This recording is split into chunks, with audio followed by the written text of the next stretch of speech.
Tollywood star anchor Suma craze గురించి స్పెషల్‌గా చెప్పాల్సిన అక్కర్లేదు. స్టార్ మహిళ అవాక్కయ్యారా, జీన్స్, పంచావతారం, సూపర్ సింగర్, భలే ఛాన్సులే, పట్టుకుంటే పట్టుచీర, లక్కు కిక్కు వంటి షోలతో బుల్లితెరపై స్టార్ యాంకర్‌గా గుర్తింపు సంపాదించుకుంది సుమ. ఇక టాలీవుడ్ స్టార్ హీరోల ప్రీ రిలీజ్ కార్యక్రమాలకైతే సుమ తప్పనిసరిగా ఉండాల్సిందే.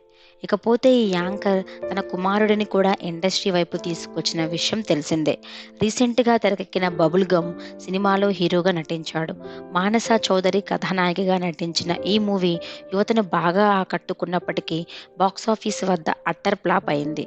కాగా రోషన్ కనకాల రెండో సినిమా విషయంలో సుమ చాలా స్ట్రిక్ట్‌గా ఉందట. ఇందుకోసం సుమ ఓ హీరోయిన్‌కు కోట్ల పారితోషికం ఇచ్చైనా సరే తన కొడుకు సినిమాలో ఫిక్స్ చేయాలని డిసైడ్ అయిందట. ఆ హీరోయిన్ ఎవరో కాదు, 'బేబీ' సినిమాతో బాక్సాఫీస్‌ను షేక్ చేసిన వైష్ణవి చైతన్య. ఆల్రెడీ రోషన్ తన రెండో చిత్రానికి సంబంధించి సైన్ కూడా చేశాడట. కాగా వైష్ణవి చైతన్యను హీరోయిన్‌గా తీసుకునే ప్లాన్‌లో సుమ ఉందంటూ వైష్ణవిని బాగా రిక్వెస్ట్ చేయడంతో చివరకు 'బేబీ' గ్రీన్ సిగ్నల్ ఇచ్చిందంటూ జనాలు నెట్టింట చర్చించుకుంటున్నారు. ఈ వార్త ఎంతవరకు నిజమో తెలియదు కానీ ప్రస్తుతం సుమపై సోషల్ మీడియాలో నెగెటివ్ కామెంట్స్ చేస్తున్నారు.